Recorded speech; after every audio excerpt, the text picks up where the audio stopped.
I came late home one night after a night out. It was around 2 am. I went to take a shower to finally get some rest after a hectic night. When I came out of the shower, I noticed something strange. My door was opened a tiny bit, but I swear I remember closing the door and locking it afterwards. I didn't really think much of it. I moved on with my night. As I was about to sleep, I left my phone and my wallet on my bedside table. I woke up around 6 am, but I didn't really understand why I woke up.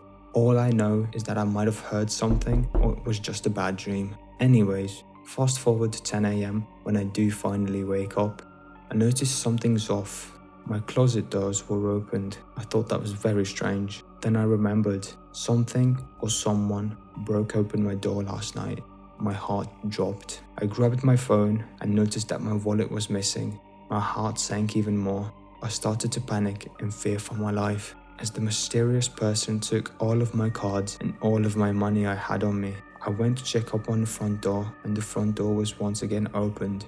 I called into police to report my missing wallet and that there had been a robbery. I went to the police station and told them my route that night, and they said they had active CCTV cameras around that street. So I gave them the exact time or around when I left the club, and they pulled up the footage and it sent chills down my spine, as there was a man following me all the way to my home, keeping a 3 to 4 foot distance from me.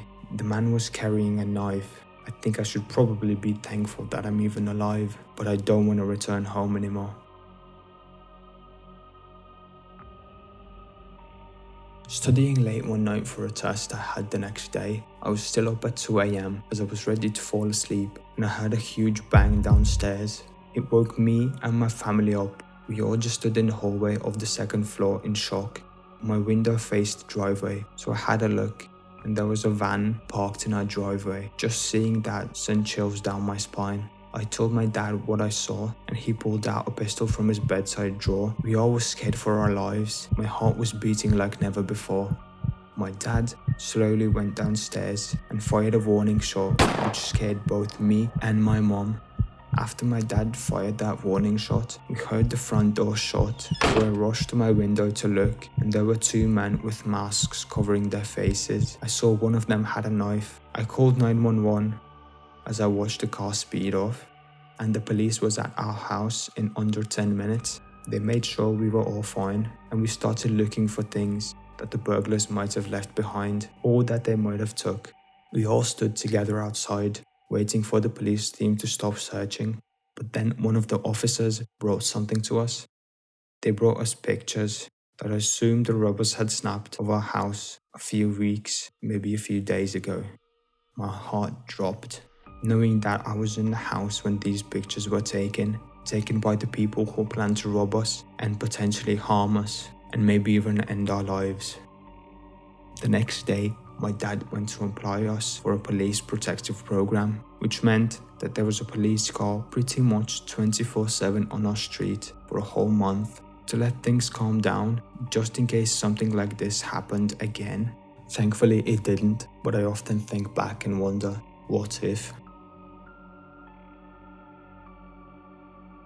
I was going back to my apartment one evening. It was around 7 p.m.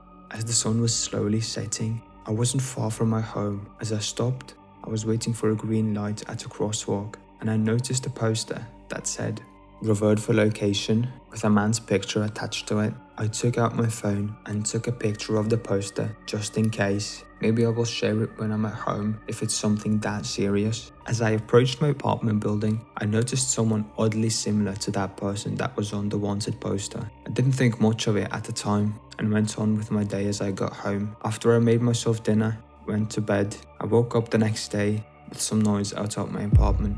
I was confused as I thought it was maybe just some kids hanging out. I went to look through the peephole. I saw police standing outside with a restrictive tape all around my neighbors' doors.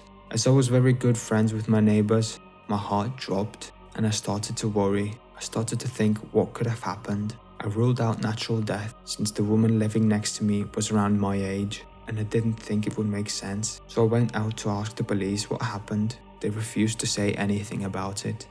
I was still very confused about what happened.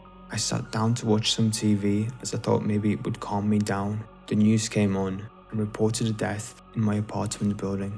My heart sank even more than it did before. I thought this has to be made up. They had gotten the CCTV footage from the entrance of our apartment block, and it showed the man entering in around 4 AM and exiting not even 20 minutes later. They showed his face, and I was devastated. As I pulled up the picture I took of the wanted poster and paused the TV, I compared the two, and it was the exact same person. I couldn't live with what I had done, because I could have called the police and reported the suspect's location, since I saw him around the house before I got home. Maybe if I did report him and called the police or 911, my neighbor would still be alive.